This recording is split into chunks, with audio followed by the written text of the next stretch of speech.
Hi ಎಲ್ರಿಗೂ ನಮಸ್ಕಾರ. Welcome back to my channel. Last ವಿಡಿಯೋದಲ್ಲಿ ಹೇಳ್ದಂಗೆ ಸಂತೆಯಲ್ಲಿ ತಂದಿರೋ ಸಾಮಾನುಗಳು ಅಂದರೆ ತರಕಾರಿ ಹಾಗೆ ಸೊಪ್ಪುಗಳನ್ನ ಬಳಸ್ಕೊಂಡು ಸಂತೆ ಸೀರೀಸ್ ಮಾಡಬೇಕು ಅಂತ ಅಂದ್ಕೊಂಡಿದ್ದಂತೂ ನಿಜ. ಅದೇ ಥರ ಫಸ್ಟ್ ಡೇ ಅಂದರೆ ಮಂಡೇ ಪಾಲಕ್ ರೈಸ್ನ ಮಾಡಿದ್ದೀನಿ. ಪಾಲಕ್ ರೈಸ್ ಯಾವ ಥರ ಮಾಡಿದ್ದೀನಿ ಅಂತ ಅಂದ್ಬಿಟ್ಟು ನಿಮ್ಮ ಜೊತೆ ಶೇರ್ ಮಾಡ್ಕೊಳ್ಬೇಕು ಅನ್ನಿಸ್ತು, ಹಾಗಾಗಿ ಈ ವಿಡಿಯೋನ ಮಾಡ್ತಿದ್ದೀನಿ. ಈ ಪಾಲಕ್ ರೈಸ್ ರೆಸಿಪಿ ಅಂತೂ ತುಂಬ ಚೆನ್ನಾಗಿದೆ. ನಾನಂತೂ ತಿಂದು ಕಳೆದೇ ಹೋದೆ.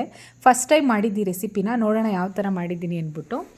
ಮೊದಲಿಗೆ ನಾನು ಪಾಲಕ್ ರೈಸ್ ಮಾಡಲಿಕ್ಕೆ ಇಷ್ಟು ಸಾಮಾನನ್ನ ರೆಡಿ ಮಾಡಿಟ್ಕೊಂಡಿದ್ದೀನಿ. ಅಂದರೆ ಚಕ್ಕೆ, ಪಲಾವ್ ಎಲೆ ಮತ್ತು ಶುಂಠಿ ಬೆಳ್ಳುಳ್ಳಿ ಪೇಸ್ಟು, ಈರುಳ್ಳಿ, ಹಸಿಮೆಣಸಿನ್ಕಾಯಿ, ಕೊತ್ತಂಬರಿ ಸೊಪ್ಪು, ಹಾಗೆಯೇ ಪಾಲಕ್ ಸೊಪ್ಪನ್ನು ಚೆನ್ನಾಗಿ ತೊಳೆದ್ಬಿಟ್ಟು ಸ್ವಲ್ಪ ನೀರು ಹಾಕಿ ಅದನ್ನು ಚೆನ್ನಾಗಿ ಒಂದು 10 ನಿಮಿಷ ಬೇಯಿಸ್ಕೊಂಡ್ರೆ ಸಾಕು. ಕುಕ್ಕರ್ ಏನು ಅವಶ್ಯಕತೆ ಇಲ್ಲ. ಹಾಗೆಯೇ ಓಪನ್ ಇಟ್ಕೊಂಡು ಪಾಲಕ್ ರೈಸ್ನ ಬೇಯಿಸ್ಕೊಂಡು ಅದನ್ನು ಸ್ವಲ್ಪ ಆರಲಿಕ್ಕೆ ಬಿಟ್ಟು ಈ ಮಿಕ್ಸಿಲಿ ಈ ಥರ ರುಬ್ಕೋಬೇಕು. ಏನು ಜಾಸ್ತಿ ನುಣ್ಣಗೆ ಆ ಥರದ್ದೇನು ರುಬ್ಕೊಳ್ಳೋದು ಬದಲು ಸುಮಾರಾಗಿ ಮೊಸಪ್ಪು ರುಬ್ಕೋತೀವಲ್ಲ ಆ ಥರ ರುಬ್ಕೊಂಡ್ರೆ ಸಾಕಾಗುತ್ತೆ. ನೆಕ್ಸ್ಟ್ ಇದನ್ನೆಲ್ಲ ರೆಡಿ ಮಾಡಿ ಇಟ್ಕೊಂಡು ನಾನು ಬಾಣಲಿ ಇಟ್ಕೋಬೇಕು. ಬಾಣಲಿಗೆ ಸ್ವಲ್ಪ ಎಣ್ಣೆ, ಹಾಗೆಯೇ ಸಾಸಿವೆ,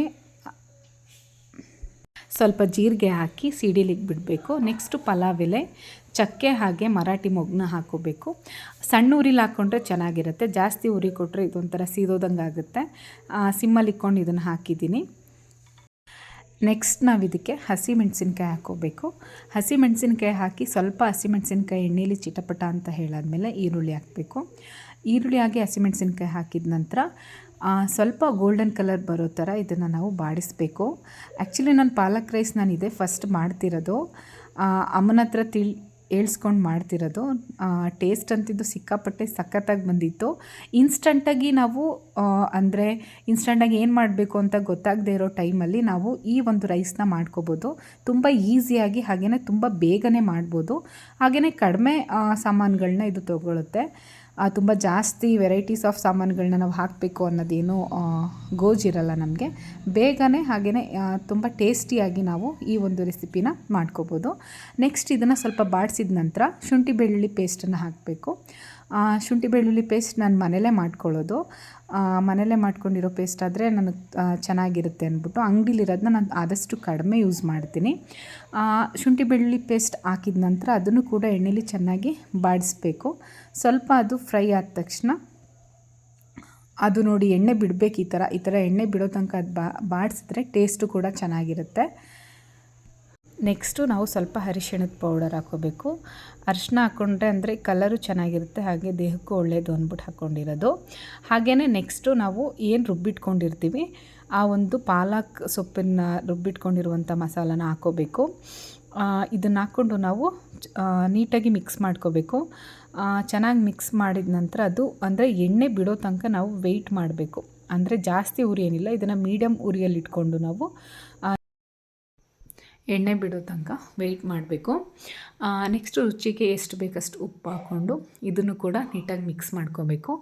ಏನಕ್ಕೆ ನಾವು ಇಷ್ಟೊಂದು ಡೀಪ್ ಫ್ರೈ ಮಾಡಬೇಕಂತಂದರೆ ಈ ಒಂದು ಸೊಪ್ಪನ್ನ ನಾವೇನು ಬೇಯಿಸ್ಕೊಂಡಿದ್ರು 10 ಮಿನಿಟ್ಸು ಬಾಯ್ಲ್ ಮಾಡ್ಕೊಂಡಿದ್ರು ಆ ಸೊಪ್ಪಿಂದ ಹಸಿ ಸ್ಮೆಲ್ ಹೋಗಬೇಕು. ಅದು ಹಸಿ ಸ್ಮೆಲ್ ಹಾಗೇ ಇದ್ದರೆ ತಿನ್ನೋದಕ್ಕೆ ಮಕ್ಕಳು ಅಥವಾ ನಾವಾದ್ರೂ ಇಷ್ಟಪಡೋದಿಲ್ಲ. ಹಾಗಾಗಿ ಅದು ಎಣ್ಣೆಲಿ ನೀಟಾಗಿ ಫ್ರೈ ಮಾಡಿಕೊಂಡ್ರೆ ಆ ಒಂದು ಹಸಿ ಸ್ಮೆಲ್ ಹೋಗುತ್ತೆ.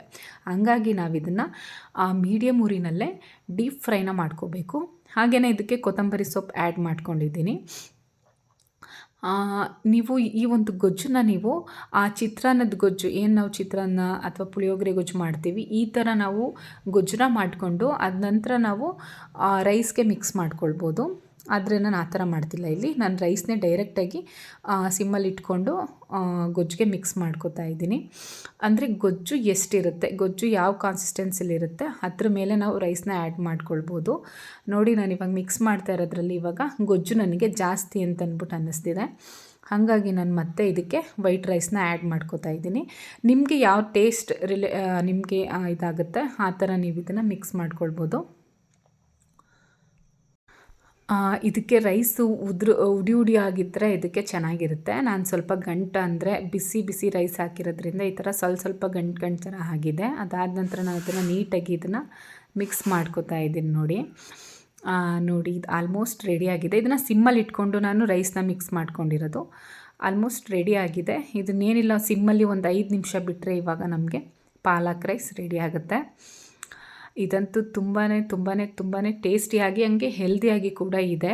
ಯಾವೆಲ್ಲ ಮಕ್ಕಳು ಸೊಪ್ಪು ತಿನ್ನಲ್ಲ ಅಥವಾ ಸೊಪ್ಪು ತಿನ್ನೋದಕ್ಕೆ ಹೆಸಿಟೇಟ್ ಮಾಡ್ತಾರೆ, ಆ ಥರದ ಮಕ್ಕಳುಗಳಿಗೆ ನಾವು ಇದನ್ನು ಈಸಿಯಾಗಿ ಮಾಡಿಕೊಡ್ಬೋದು. ಅವ್ರಿಗೆ ಸೊಪ್ಪು ಸಿಗಲ್ಲ, ಹಾಗೆಯೇ ಒಳ್ಳೆ ವಿಟಮಿನ್ಸ್ ಕೂಡ, ಸೊಪ್ಪಿನ ವಿಟಮಿನ್ಸ್ ಕೂಡ ಅವ್ರ ದೇಹಕ್ಕೆ ಹೋಗೋ ಥರ ಮಾಡ್ಬೋದು. ರುಬ್ಬಿರೋದ್ರಿಂದ ಸೊಪ್ಪಿರೋದು ಅವ್ರಿಗೆ ಗೊತ್ತೇ ಆಗಲ್ಲ, ಆ ಥರ ಇರುತ್ತೆ.